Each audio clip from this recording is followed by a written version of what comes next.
5시. 네. 저희 또 지난 시간 복습을 해봐야 되겠죠? 네, 맞아요. 인영 씨, 아니, 지난 시간에 뭐 배웠어요? 기억 안 나시죠?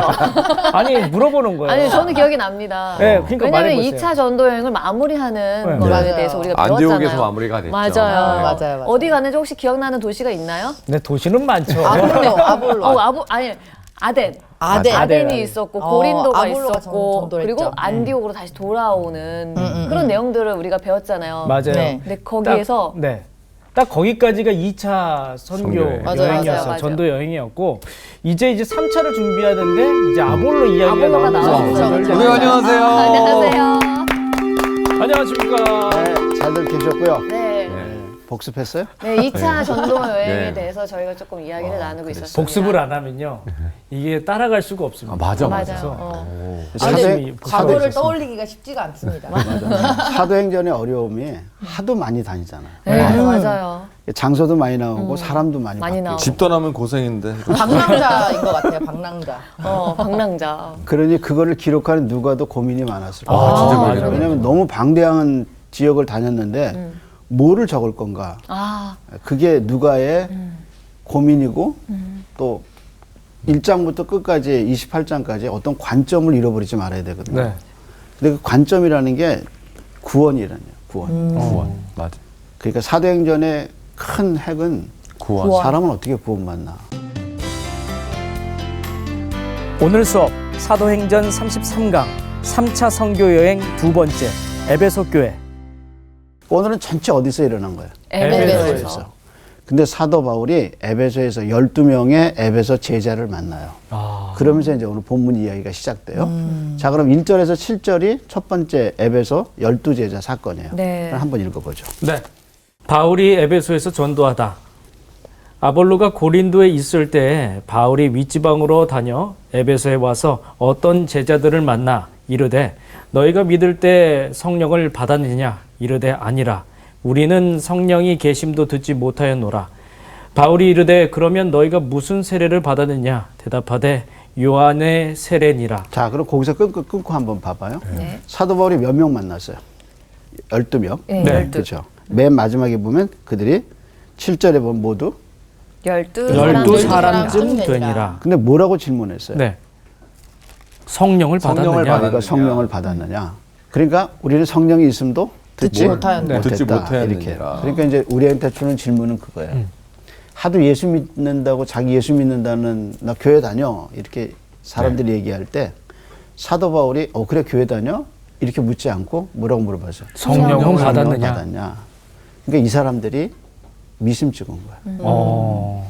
나는 그리스도인이라고 얘기하는데 나는 교회 다니고 어떤 복음성이 좋다고 얘기하고 그러는데 사실 복음의 진리는 모르는 거예요. 모르는 거야. 그러니까 바울이 핵심을 찔른 거죠. 네가 믿을 때 뭘 받았냐? 성령을 성령을 받았냐? 물어본 거예요.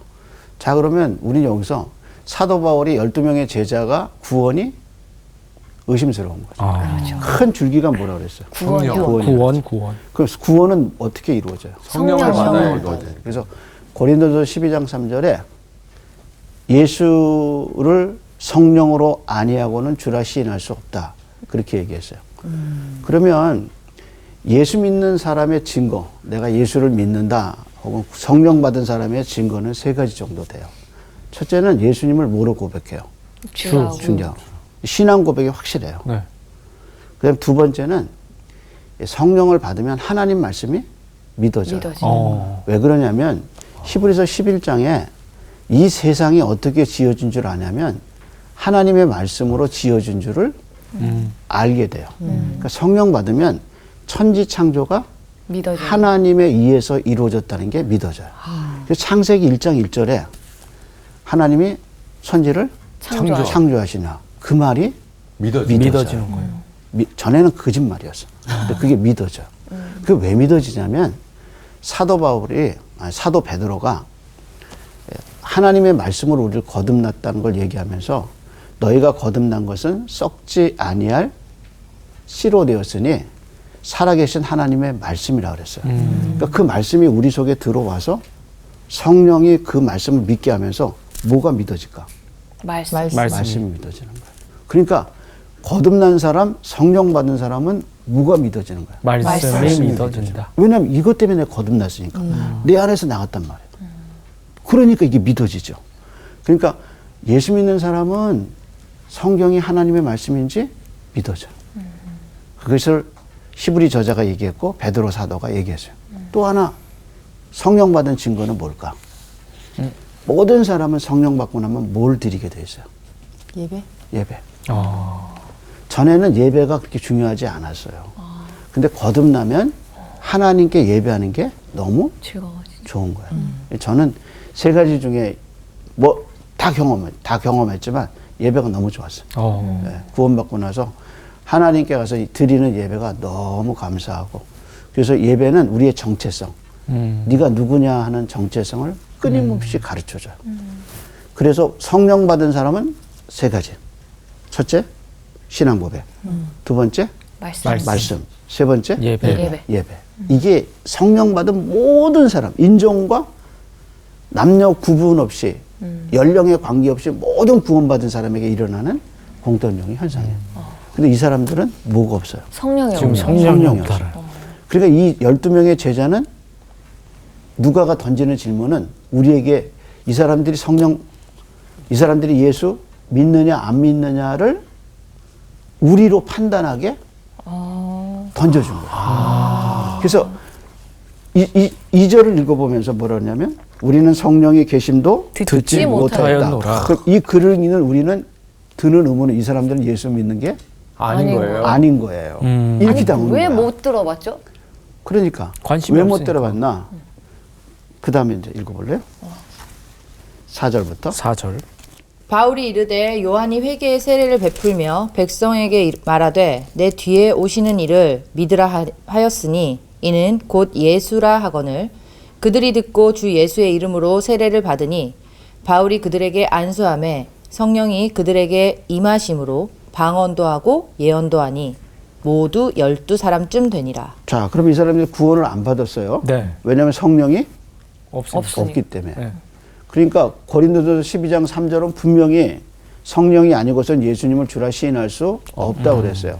근데 성령이 없으니까 예수를 모르고 뭐만 아는 거예요. 이론만 아는 거죠.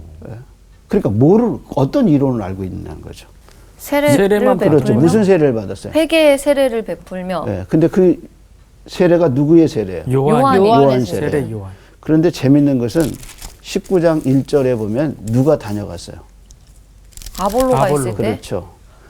아볼로에게 들은 거는 뭐만 들었어요?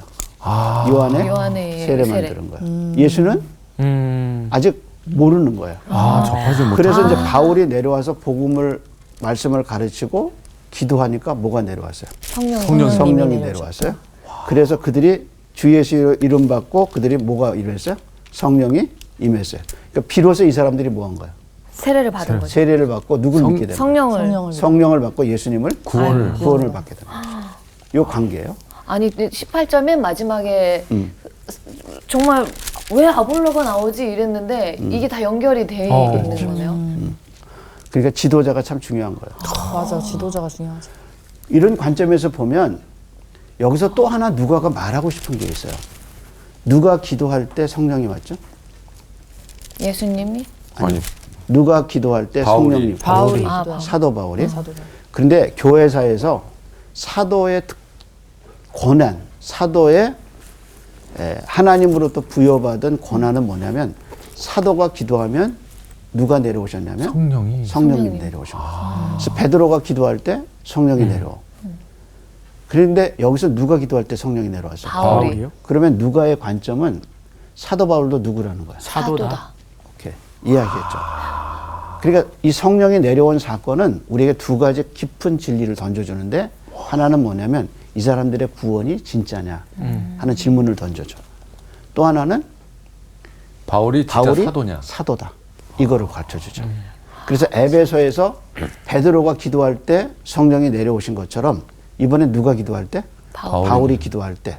그래서 갈라디아서에 보면은 사도 바울이 자기 2장에서 자기 사도권을 변호하면서 베드로를 불러서 할례자의 사도로 부르신 하나님이 자기를 불러서 이방인의 사도로 삼았다고 베드로와 자기를 동격으로 얘기해요. 근데 그 증거가 뭐냐면 여기서 누가가 다시 우리에게 알려줘요. 그러니까 포인트는 사도 바울도 뭐라? 사도다. 이제. 이것이 이제 에베소에서 나타난 증거예요. 맞아요. 바울이 사도냐 아니냐 이걸로 논란이 있었다 막 이런 얘기도 들은 적이 있었거든요. 계속 논란이 있었어요. 네. 고린도 그치. 교회도 갈라디아 교회도. 근데 누가는 아예 여기서 그걸 역사적으로 증명한 거예요.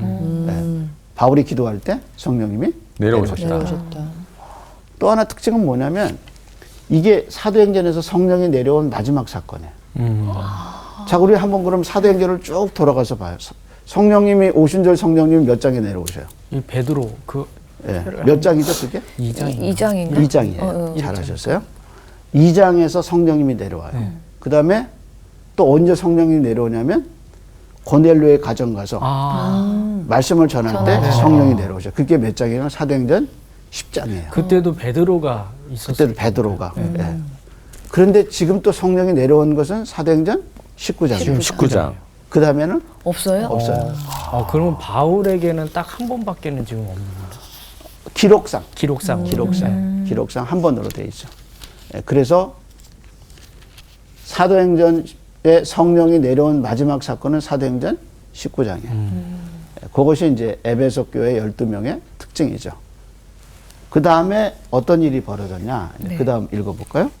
바울이 회당에 들어가 석 달 동안 담대히 하나님 나라에 관하여 강론하며 권면하되 어떤 사람들은 마음이 굳어 순종하지 않고 무리 앞에서 이 도를 비방하거늘 바울이 그들을 떠나 제자들을 따로 세우고 두란노 서원에서 날마다 강론하니라.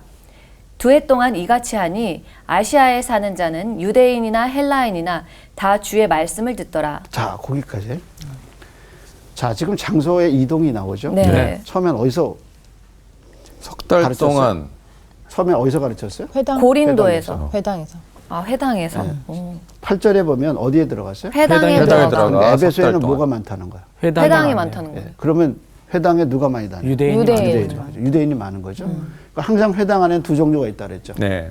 유대인과 이거? 경건한 이방인들. 이방인들. 예, 그렇게 나눠졌어요. 근데 이 전까지는 사도 바울이 에베소 이전에는 회당에 들어가면 예수님이 메시아라는 사실을 설교했어요. 맞아요. 그런데 에베소에 와서는 설교의 주제가 바뀌어요. 뭐죠? 하나님 나라에 하나님의 관하여. 나라. 그러면 예수가 그리스도라는 말과 하나님의 나라라는 주제는 다른 주제냐? 아니죠. 같은 거. 왜냐하면 예수님이 오셔서 첫 번째 하신 설교 메시지가 천국이 가까웠으니 회개하라. 근데 그 천국이 뭐예요? 하나님의 나라란 말이에요. 그러니까 메시아가 가지고 온 나라가 하나님의 나라예요. 그래서 이 하나님의 나라를 에베소에서 얘기한 것은 그 전에 예수가 메시아라는 그 메시지하고 맥락은 같지만 두라노 서원으로 옮기면서 더 강하게 얘기해요. 자, 그러면 청중이 어떻게 들었나 한번 19절 한번 볼까요? 9절이요. 예. 어떤 사람들은 마음이 굳어 순종하지 않고 무리 앞에서 이 도를 비방하거늘. 그럼 이 도는 뭐죠? 하나님 나라. 그렇죠. 하나님의 나라. 도라고 얘기를 하네요. 도라고. 이 도를 비방했어요. 이 도라는 말이 이제 예, 진리 이게 도거든요. 그러니까 하나님의 나라를 증거했을 때 대놓고 비방한 비방을 거예요. 했어요. 어디서? 회당에서요? 회당에서. 그러니까 두라노 서원이 어딘지 어떤 서원인지 우리에게 얘기해주지 않지만 왜 옮겼는가 이유는 얘기하죠. 왜냐하면 유대인들이 회당에서 그 도를 비방해요. 비방하기 때문에 장소를 옮겨서 따로 세웠어요. 자, 그럼 한번 보세요. 9절에.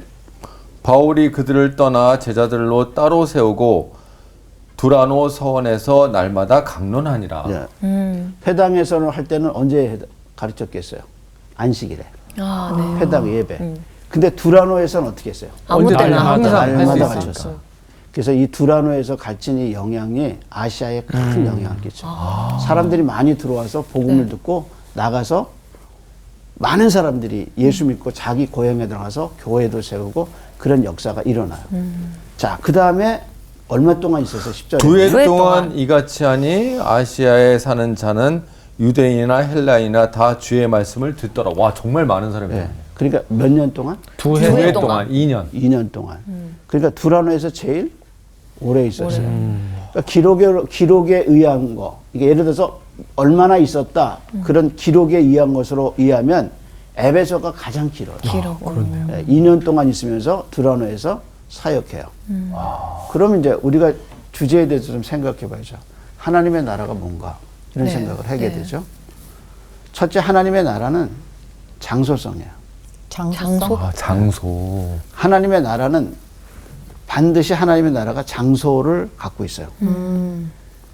장소 없는 하나님의 나라가 의미가 없죠. 나라인데. 나라인데. 그렇죠.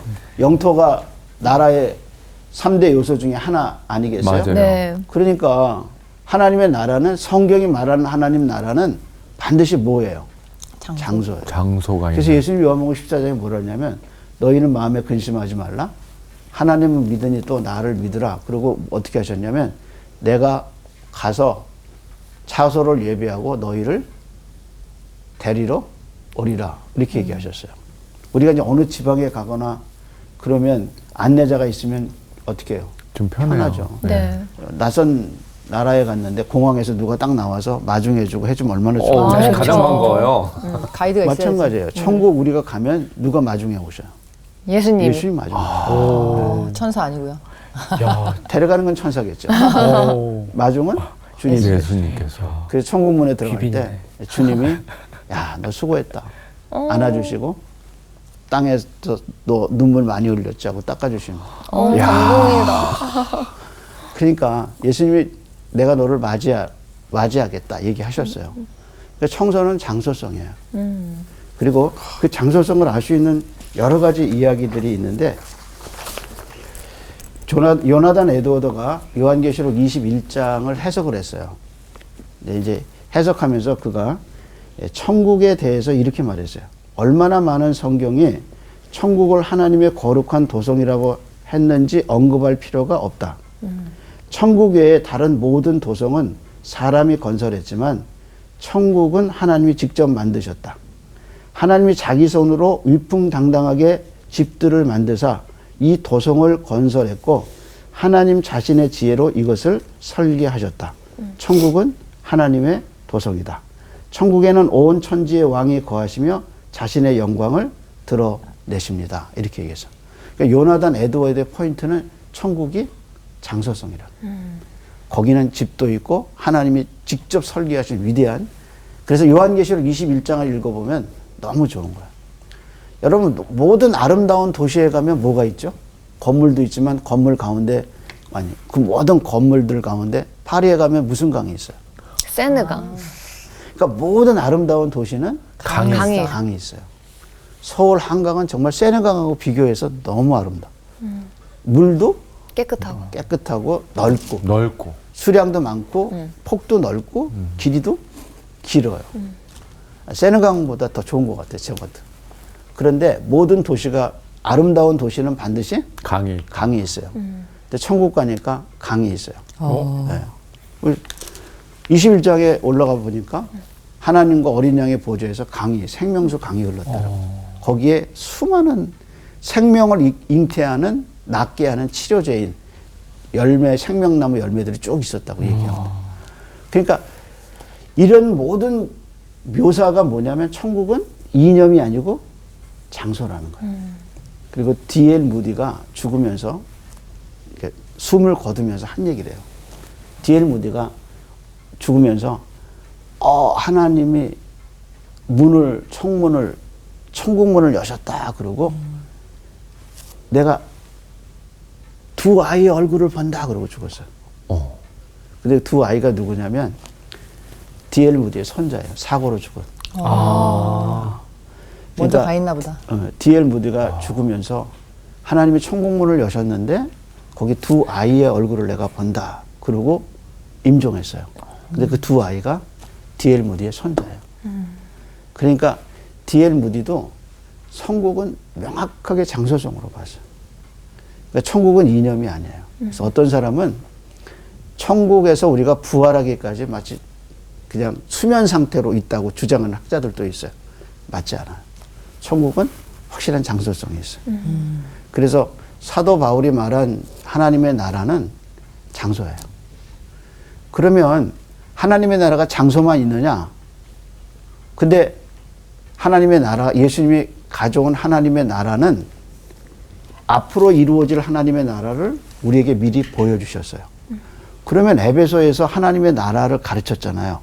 그러면 그 하나님의 나라의 영광과 그 하나님의 나라의 위엄이 에베소에서 나타났냐 그거예요. 에베소에서 하나님의 나라가 나타났느냐?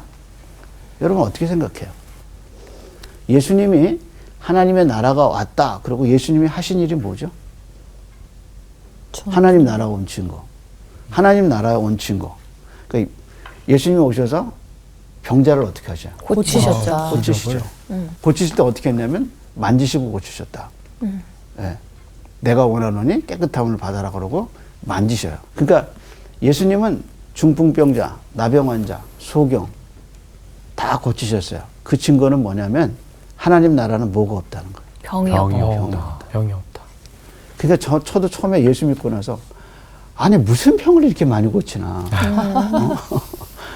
못 고치는 병이 없잖아요. 아, 그리고 죽은 자도 어떻게 하셔요? 살리셔요. 그 하나님 나라는 뭐가 없어요 또? 죽은 죽음이 적이 없어. 죽음이 없어요. 그래서 사망과 우는 것과 애통하는 것이 그치, 슬픔이 없지. 없어요. 슬픔이 없어요. 사람이 왜 슬퍼요? 몸 아프니까. 아프고. 그리고 사별, 예. 상처받고. 이별. 그잖아요. 미움.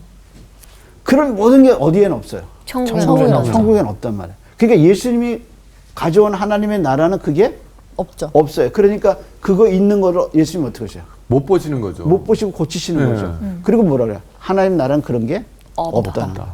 그렇다면 또 예수님이 병자만 고친 게 아니고 귀신 들린 자를 어떻게 하셨어요?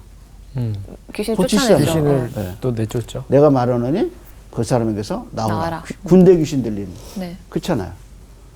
그러면 예수님이 하나님 나라가 왔다는 증거로 그거를 얘기하셨다면 사도 바울이 에베소에서 하나님 나라를 가르쳤다면 에베소에도 똑같은 일이 일어나겠죠. 그렇죠. 그 관점을 가지고 성경 나머지 부분 읽어보세요. 자, 11절부터 11절. 하나님이 바울의 손으로 놀라운 능력을 행하게 하시니 심지어 사람들이 바울의 몸에서 손수건이나 앞치마를 가져다가 병든 사람에게 얹으면 그 병이 떠나고 악기도 나가더라. 자, 하나님 나라가 온 두 가지 증거가 뭐라 그랬어요? 병이 나는 병이 거고 악기가 나가는 거. 악기가 나간다. 이게 예수님이 가져온 하나님 나라의 특성이거든요. 네. 근데 지금 사도 바울이 하나님 나라를 전하고 하나님이 사도 바울을 통해서 똑같은 일을 이런 기적이 나오는 그러니까 에베소에도 뭐가 임했다는 거예요. 하나님의 나라가. 임했다. 그런데 여기에 또 이상한 일이 하나 생겨요. 자, 그다음에 계속 읽어보죠.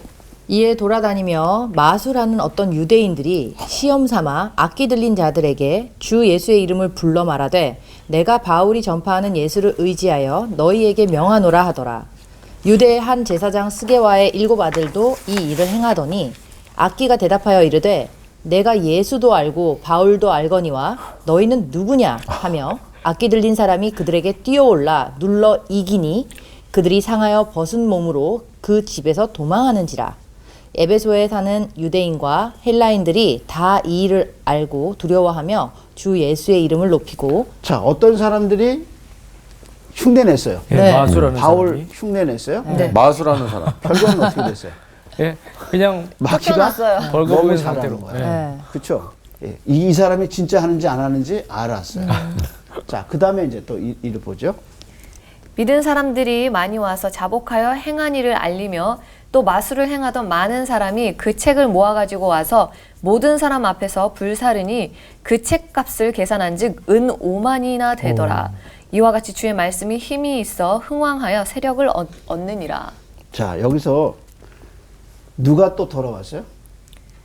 마술하는 사람들이. 마술하는 사람. 그 사람들이 책을 또 가져왔네요. 모아가지고 왜냐면 와가지고. 마술 갖고 책 보고 마술 주술책. 의미가 없는 네. 거예요. 주술책이 있죠. 네. 그걸 다 태워버렸대요. 그러니까 에베소에서 하나님의 나라가 임한 것은 마귀가 쫓겨나면서 마귀를 섬겼던 사람들이 그 능력이 다. 예, 그 능력이 다 거짓이라는 걸 알고 주님께 많이 돌아왔단 말이야. 네. 근데 그거를 누가가 뭐라고 표현했나? 마지막 절에 뭐랬냐면 이와 같이 주의 주의 말씀이 말씀이 말씀이 힘이 있어. 있어.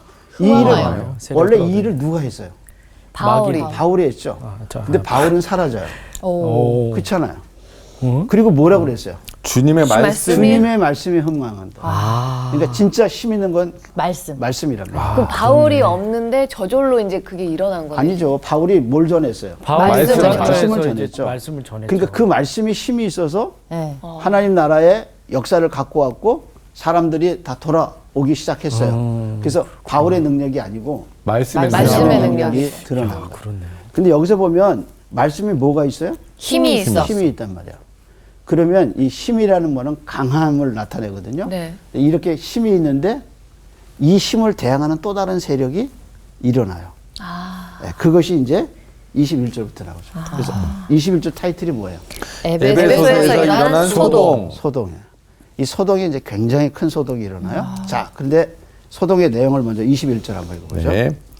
이 일이 있은 후에 바울이 마게도냐와 아가야를 거쳐 예루살렘에 가기로 작정하여 이르되 내가 거기 갔다가 후에 로마도 보아야 하리라 하고 자기를 돕는 사람 중에서 디모데와 에라스도 두 사람을 마게도니아로 보내고 자기는 아시아에 얼마 동안 더 있으니라. 자, 그러면 사도 바울이 에베소에서 말씀이 흥황하고 네.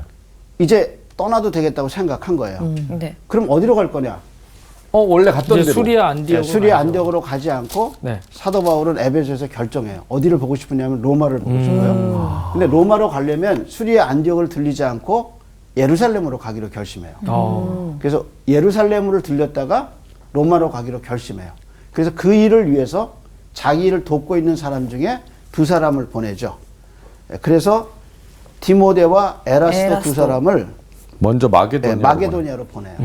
마게도니아가 어디냐면 빌립보. 처음에 마게도니아 사람이 일어나서 우리로 알아서 돌아와라 그래서 빌립보로 가잖아요. 네. 베레아 이게 다 데살로니가 이게 다 마게도니아 지역이에요. 그래서 걸리 보내고 자기는 아시아에 머물렀다는 얘기는 지금 에베소에 그냥 머물렀다는 거야. 그렇게 머무르고 있을 때 이제 나는 로마로 가야겠다고 마음을 먹었을 때 자기가 머무는 곳에 예상치 않았던 일들이 생긴 거야. 소동이 일어나는 거. 그게 뭐냐면 사도 바울이 복음 전하기 때문에 사람들이 우상을 더 이상 섬기지 않게 되죠. 네. 그래서 그 전에도 어떻게 했어요? 마귀 들린 사람이 쫓겨나가고 쫓겨났죠. 네. 마술하던 사람들이 그 책을 태워버리고 네, 맞아요. 사람들이 돌아왔어요. 네. 그러니까 그 성에 우상을 섬겼던 이야기들이 이제 더 이상 효력을 존재하지 못 발휘한 않아요. 거예요. 네. 그러니까 이 일 때문에 돈을 못 버는 사람이 돈 버는 사람이 생긴 있는데 그 사람이 대표자가 이제 일종의 길드예요. 기드예요. 아하. 그러니까 길드라고 있죠. 네. 그 조합. 네. 그 조합의 우두머리가 되는 사람. 이 일을 들고 일어나요. 자, 읽어보죠. 네. 그때쯤 되어 이 도로 말미암아 적지 않은 소동이 있었으니 즉 데메드리오라 하는 어떤 은장색이 은으로 아데미의 신상 모양을 만들어 직공들에게 적지 않은 벌이를 하게 하더니 그가 그 직공들과 그러한 영업하는 자들을 모아 이르되 여러분도 알거니와 우리의 풍족한 생활이 이 생업에 있는데 이 바울이 에베소뿐 아니라 거의 전 아시아를 통하여 수많은 사람을 권유하여 말하되 사람의 손으로 만든 것들은 신이 아니라 하니 이는 그대들도 보고 들은 것이라. 우리의 이 영업이 천하여질 위협이 있을 뿐 아니라 큰 여신 아데미의 신전도 무시당하게 되고 온 아시아와 천하가 위하는 그의 위엄도 떨어질까 하노라 하더라. 그들이 이 말을 듣고 분노가 가득하여 외쳐 이르되 크다 에베소 사람의 아데미여 하니 온 시내가 요란하여 바알과 같이 다니는 마게도냐 사람 가이오와 아리스다고를 붙들어 일제히 연극장으로 달려 들어가는지라. 자, 거기까지 보죠. 세상에서 제일 위협받는 게 뭐냐면 먹고 사는 게 네. 맞아요. 예, 큰 흔들릴 때. 문제죠. 그렇죠. 근데 이 사람 여기 이 조합장이 이름이 뭐예요? 데메드리오라고. 데메드리오라고. 네, 데메드리오. 네. 혼자 이 일을 꾸미지 않죠. 네. 뭐라고 그랬냐면 뭘 말하랬어요? 직공들. 예, 직공들과 생업을 그러한 같이 영업 하는 사람들이 있죠. 네. 25절에 보면 그가 그 직공들과 영업을 그러한 같이 하는. 영업하는 자들을 모아서 그러니까 일종의 길드란 말이에요. 조합을 만드는 조합이 거죠. 있어요.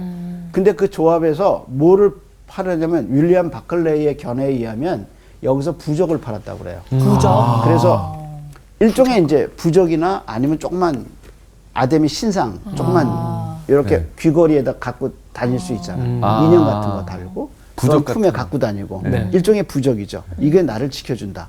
그래서 아이를 낳고 싶은 사람은 그거를 산 거예요.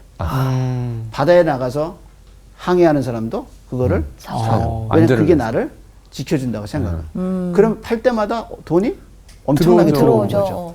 근데 우상이 아무 능력이 없다고 바울이 설교하고 하나님 나라가 와서 이러니까 뭐에 위협을 받은 거예요. 아, 생업에 안 팔리는 위협을 받는 완전히 그 비즈니스를 막 그러니까 그러니까 돈벌이가 안 되네. 누가가 너무 정확하게 얘기한 거예요.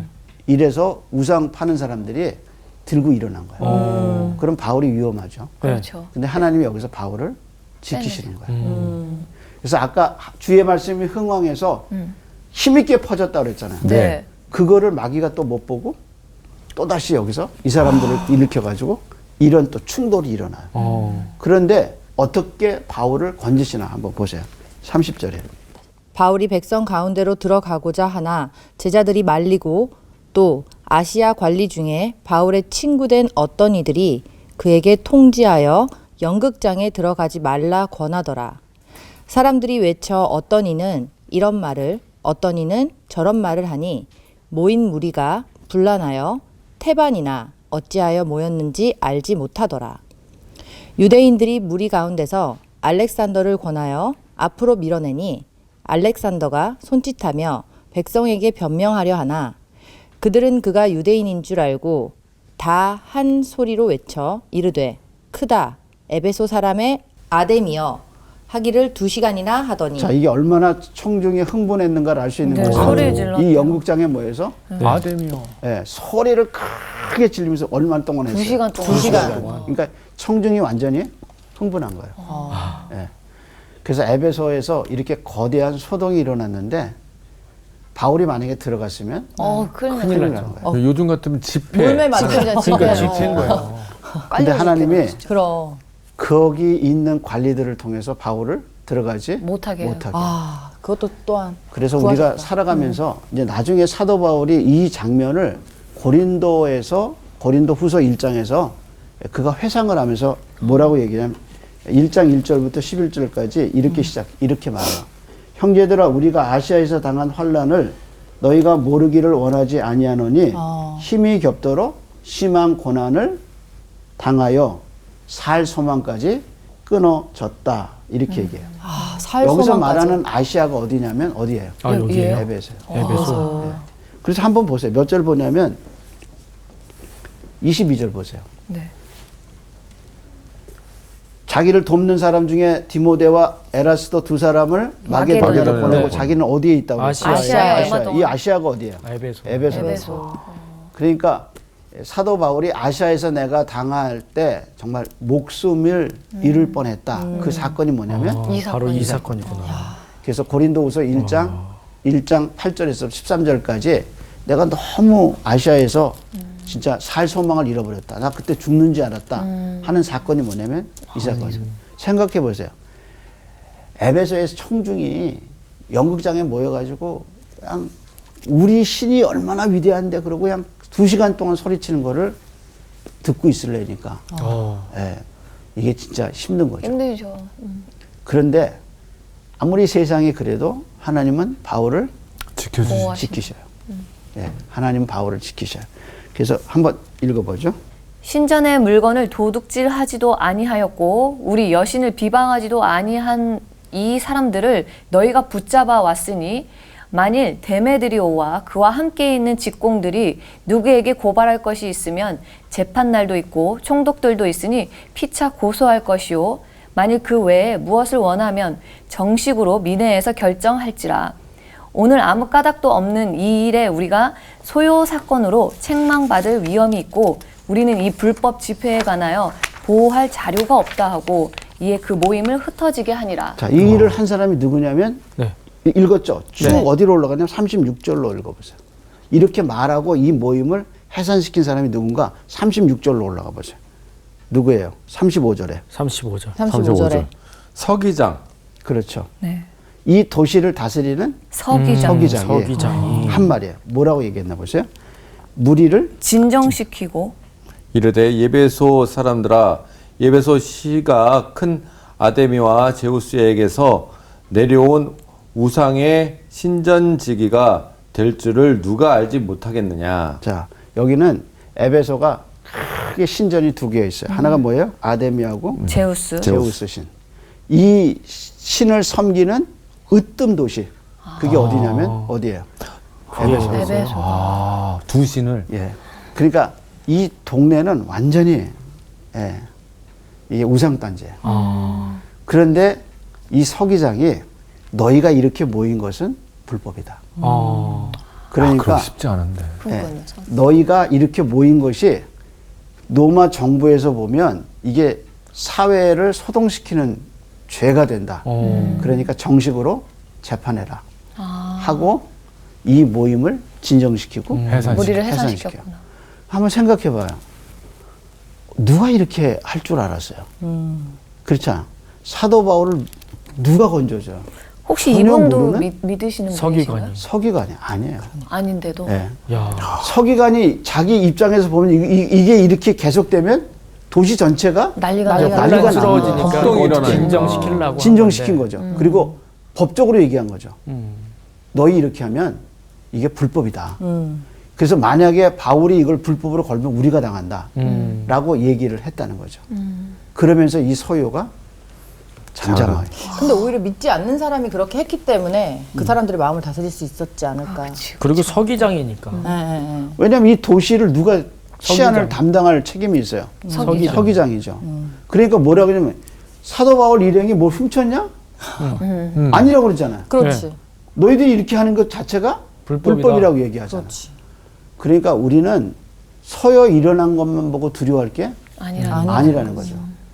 큰일 났네, 이거 큰일 났네 이렇게 생각하지만 하나님은 이거를 다른 사람의 손길을 통해서 잠잠하게 시켜요.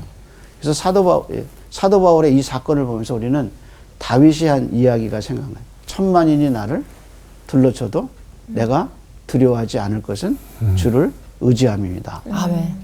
우리가 살아가면서 참 많은 어려움들을 겪고 일어나는 서열을 보면 야 이거 어떡하지? 네. 일어난 일을 보면 야 이제 어떡하지?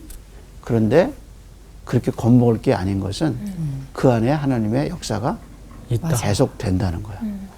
그러니까 저도 이 사도행전 19장을 읽으면서 이렇게 큰 사건이 어떻게 진정될까? 뭐 에베소의 도시민들이 다 일어나서 이렇게 난리치잖아요. 네. 그런데 이걸 어떻게 처리될까? 근데 전혀 예상도 않게 하나님이 서기장을 일으켜서 서기장을 통해서 이 문제를 해결해 해결하죠. 주시. 이런 관점에서 보면 보이는 게 다가 아니다. 아닌 거예요. 그러니까 커 보이지만 크지 않아요. 마치 그림자 같아. 막 크지만 그림자. 그래서 커 보이지만 그림자일 뿐이에요. 그것처럼 우리가 보이는 것 때문에 너무 두려워할 건 아니라는 아니라는 거죠. 우리가 살아가면서 이런 큰 소요가 일어나고 큰 일이 나한테 닥치면 낙심하기 쉬워요. 근데 낙심은 절대로 하나님의 방법이 아니에요. 그래서 예수님이 누가복음 18장에서 과부 이야기 하시면서 낙심하지 않게 하기 위해서 누구에게? 기도하는 자에게 그 비유를 하셨어요. 재판장 말을 들어라. 하물며 하나님께서 하고 얘기하죠. 그러니까 우리에게 낙심이 큰 적이에요. 그러니까 보는 것 보고 낙심하지 마세요. 네. 하나님이 이 큰 소요 속에서도 사도 바울을 머리털 하나 상치 않게 지키셔요. 그리고 이 큰 바다 잔잔케 하시듯 이 소요를 서기장을 통해서 잔잔하게 하죠. 그러니까 하나님의 역사를 믿고 낙심하지 마세요. 오늘은 여기까지. 감사합니다. 진짜 생각지 생각지도 못한 곳에서 서기관이 나타나가지고 이 소동을 잠잠하게 했잖아요. 진짜 하나님은 우리가 생각하지 못한 이 상황을 만들어 나가시는 것 같아요. 네, 정말로. 진짜 이 방송을 보고 계신 분들 중에서도 많은 시련, 큰 짐을 갖고 난 가고 있다라고 생각하시는 분들도 많으실 텐데 그럴 때마다 낙심하지 마세요. 하나님은 여러분들에게 낙심이라는 벌을 주지 않는다고 말씀하셨잖아요. 희망을 갖고 주님을 의지하시면 털끝 하나 건드리지 않고 그 암흑 속에서 일어날 것으로 믿습니다. 네. 이번 한 주 이렇게 지내보시면 어떨까요? 네, 좋아요. 네, 너무 감사합니다. 좋습니다. 좋습니다.